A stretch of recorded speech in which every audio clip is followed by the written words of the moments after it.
Kitchen hood বা kitchen চিমনির filter আপনারা সকলেই খুলে পরিষ্কার করে থাকেন, কারণ এই ফিল্টারগুলো প্রচুর পরিমাণে চর্বি এবং তেল জমে থাকে, ফলে বাতাস ফ্লো করতে পারে না, বাতাস বাহিরে বের করতে পারে না।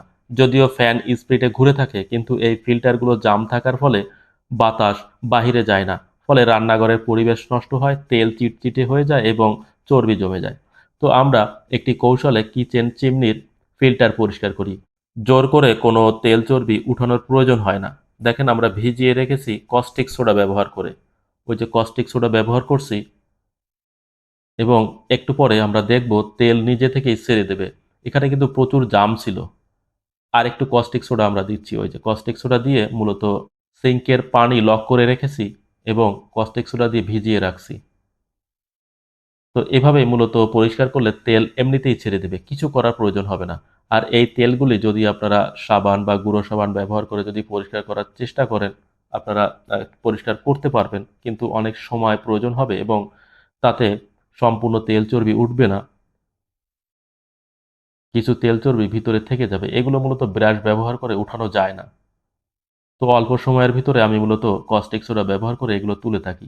বেশ কিছু কিচেন চিমনির ফিল্টার আমি এভাবেই পরিষ্কার করেছি এবং সফল হয়েছি। দেখেন কতটুকু তেল চর্বি ছিল সেটা একটু পরেই বোঝা যাবে। তো এর থেকেও বেশি তেল চর্বি জমে থাকে, যেগুলো পূর্বের কিছু ভিডিওতে আমি আপনাদের দেখিয়েছি, এবং জেট পাম্প ব্যবহার করে সেই আহ, ফিল্টারগুলো আমি পরিষ্কার করেছি। অবশ্যই কস্টিক সোডা দিয়ে ভিজিয়ে রেখেছিলাম। দেখেন কতটুকু তেল চর্বি বের হয়েছে, দেখা যাচ্ছে এই যে পানির সাথে মূলত তেল চর্বি মিশে গেছে।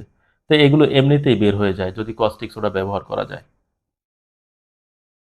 কস্টিক সোডা হাত দিয়ে ধরলে চুলকায়, সাথে সাথে পানি দিয়ে ধুয়ে ফেলতে হয় যদি হাতে লেগে যায়। দেখেন আমি সরিয়ে আপনাদের দেখাচ্ছি। এর থেকেও বেশি তেল চর্বি আমি পরিষ্কার করেছি, এমন একটি ভিডিও পূর্বে আপনাদের সাথে শেয়ার করেছি। চাইলে ওই ভিডিওটি আপনারা দেখে আসতে পারেন। ভিডিওটি ডেসক্রিপশন বক্স এবং এন্ড স্ক্রিনে দেওয়া থাকবে।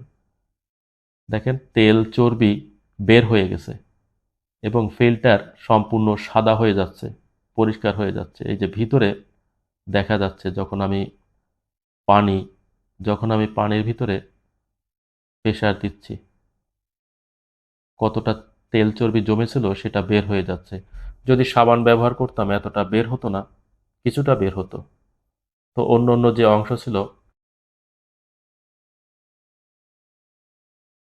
কিচেন হুডের যে ফ্যান, এই যে এগুলো আমি ভিজিয়ে রাখবো কস্টিক সোডা দিয়ে, এগুলো তেলে পরিপূর্ণ হয়ে রয়েছে।